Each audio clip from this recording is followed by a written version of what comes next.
দেশের ভিতর এবং বাইরে মিলিয়ে আমাদের 15,33,000 মতন ভোটার রেজিস্ট্রেশন করেছেন।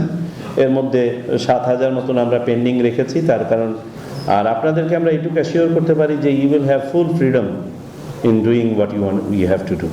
আপনাদের অবজারভেশনে দুটো চ্যালেঞ্জ আছে।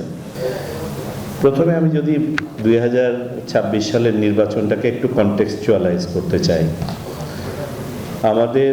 আমি 3টা নির্বাচন এবং সেই সময়ের ফ্রেমটাকে আমি গুরুত্বপূর্ণ মনে করি।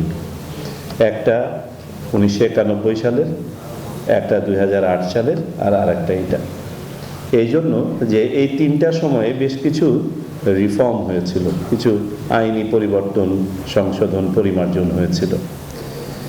1991 সালের এটা খুব বেশি ছিল না, এটা মূলত ছিল হচ্ছে যারা নির্বাচন পরিচালনা করেন কর্মকর্তারা, তাদের একটা আইনি বিধান করা হয়েছিল, যেটা খুব ভালো ছিল। খুব সংক্ষিপ্ত আইন, কিন্তু খুব ভালো আইন ছিল।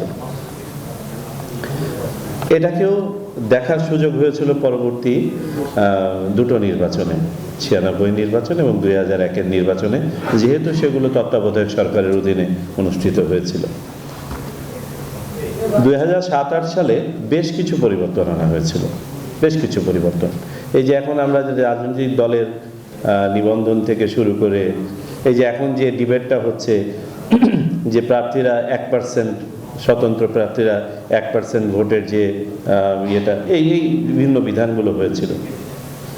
কিন্তু দুঃখজনকভাবে পরবর্তী যে 3টা নির্বাচন, এখানে যেহেতু আর কোনো আইনের ধারধারি নাই আমরা, এই যে 2007-08 সালে যে বিধানগুলো করা হলো, সংশোধন পরিমার্জন করা হলো, এগুলো আর ঘষা মাজা করার সুযোগ পাইনি আমরা বাকি 3টা নির্বাচনে। এখন আমরা আবার 2024-এর নির্বাচনে এসে নতুন করে আরও অনেকগুলো বিধান সংযোজিত হয়েছে, আইনি সংস্কার হয়েছে, বিধির সংস্কার হয়েছে, এবং যেটার জন্য আমাদের নির্বাচন বিষয়ক সংস্কার কমিশন একটা বিরাট অভিনন্দন পাওয়ার যোগ্য।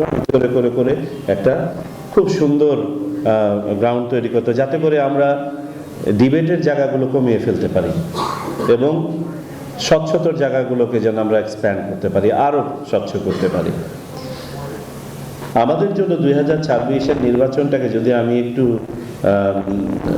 অ্যানালজি ড্র করি, আমি যদি একটু মেটাফরিক্যালি বলি, অনেকটা হচ্ছে লাইনচ্যুত ট্রেনকে লাইনে ফেরত এনে আবার চালানো শুরু করা। কারণ আমাদের প্রত্যাশা তো অনেক, প্রত্যাশা অনেক এবং যৌক্তিক প্রত্যাশা।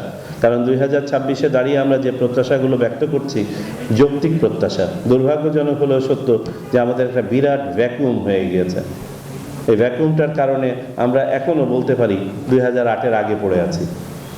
এই বাস্তবতায় আমাদের মনে হয় প্রত্যাশার সাথে আমাদের যৌক্তিক প্রত্যাশার বোধহয় একটা সমন্বয় ঘটাতে হবে সব ক্ষেত্রেই। আমাদের জন্য সবচেয়ে বড় ডিফিকাল্টি ছিল এইবার অবজারভার সংস্থাগুলোকে নিবন্ধন করার সময় আমরা উই ওয়ার হ্যান্ডিক্যাপড। গত 3টা নির্বাচনে, এই যে সাজানো নির্বাচনে বা বিতর্কিত নির্বাচনে, আনফর্চুনেটলি একটা good number of citizen observation organisations যারা ইনভলভ ছিলেন এবং যথাযথভাবে তাদের দায়িত্ব পালন করে নাই মর্মে আমাদের কাছে প্রতীয়মান হয়েছে, তাদেরকে আমরা নিবন্ধন দিতে পারিনি। আমাদের কাছে অ্যাপ্লিকেশন করেছিল 3 শতাধিক প্রতিষ্ঠান আমাদের কাছে অ্যাপ্লিকেশন করেছিল। তার মধ্য থেকে আমরা চূড়ান্তভাবে 81টা প্রতিষ্ঠানকে কিছু সীমাবদ্ধতা সত্ত্বেও আমরা দিতে পেরেছি। অন্তত মৌলিক বিষয়াদি যেন কোনোখানে কোনো ব্যত্যয় না হয়।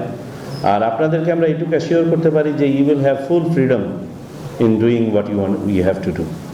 নীতিমালার ভিতরে থেকে যে কাজগুলো আপনাদের করার, সেটা করার জন্য সম্যক সব ধরনের সহায়তা নির্বাচন কমিশন থেকে আপনাদেরকে দেওয়া হবে। আমি মনে করি এবারে আপনাদের অবজারভেশনে দুটো চ্যালেঞ্জ আছে। একটা চ্যালেঞ্জ হচ্ছে আমরা কিন্তু বয়সের সীমা কমিয়ে নিয়ে এসেছি অবজারভারদের, এখন 21 বছরে নির্ধারণ করা হয়েছে এটা। তো বয়সের সাথে সাথে কিন্তু একটা অভিজ্ঞতার ঘাটতির ব্যাপার, বয়স কমানোর সাথে সাথে অভিজ্ঞতার একটা ঘাটতির ব্যাপার আছে। ফার্স্ট হ্যান্ড অবজারভেশনটা কাজ করবে। সো আপনাদের কিন্তু এখানে একটা চ্যালেঞ্জ আমি দেখতে পাচ্ছি যে how do you make this people on board, এক। আর 2 নম্বর চ্যালেঞ্জটা হচ্ছে আমার মনে হয় রেট্রোস্পেকশনের চেয়ে ইন্ট্রোস্পেকশন করতে হবে বেশি আমাদের অবজারভার অর্গানাইজেশনগুলোকে। Where did we go wrong as observer organisations in last 3 elections? অবজারভার অর্গানাইজেশনগুলো তো বেশ কিছু they enjoy some kind of immunity as well. আমরা এই ইমিউনিটিটাকে ব্যবহার করে কি আমরা আরেকটু কন্টেস্ট করতে পারতাম, আরেকটু চ্যালেঞ্জ করতে পারতাম স্ট্যাটাসকো? আমার মনে হয় এই সোল সার্চিংটারও দরকার আছে, ইন্ট্রোস্পেকশনেরও দরকার আছে।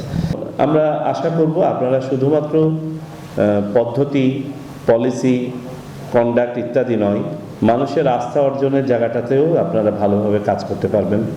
অন্তর্ভুক্তিমূলক নির্বাচনের জন্য আমরা যে সেগমেন্টগুলোকে আমরা অ্যাটেনশন ড্র করার চেষ্টা করছি, আমাদের ফার্স্ট টাইম ভোটার্স যারা দীর্ঘদিন ভোট দিতে পারেন নাই, তাদের মাঝে একটা আস্থার আবহ তৈরি করা, আমাদের নারী ভোটারদের বিশেষ করে প্রতিবন্ধীদের ভোট কেন্দ্রে নিয়ে আসা, ক্ষুদ্র নৃগোষ্ঠী, আমাদের মাইনরিটিস তাদেরকে নিয়ে আসা, ফ্রিঞ্জ ল্যান্ডে যারা প্রান্তিক জনগোষ্ঠী, আর্থিকভাবে প্রান্তিক, তাদেরকে কিভাবে নিয়ে আসা যায়, আমাদের দূর দূরান্তে কর্মরত শ্রমিক ভাইরা যারা অন্য কোনো বিকল্প ব্যবস্থায় ভোট দেওয়ার পদ্ধতি এখনও আমরা অবলম্বন করতে পারি নাই,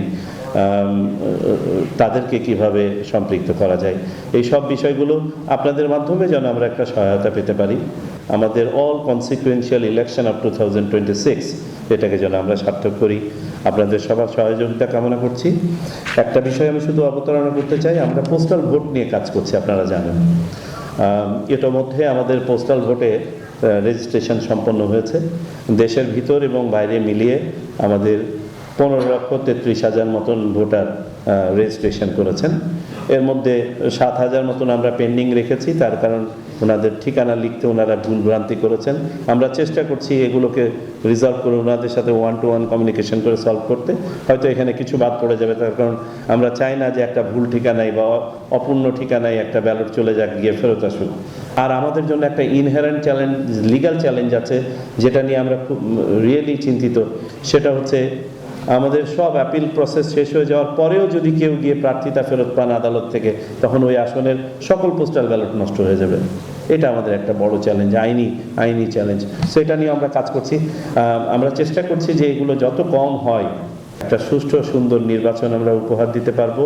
আমাদের কিছু গ্লিচ থাকবে, কিছু সীমাবদ্ধতা থাকবে, বাট এই সীমাবদ্ধতাগুলো যেন আমাদের টলারেবল লিমিটের মধ্যে থাকে। আপনাদের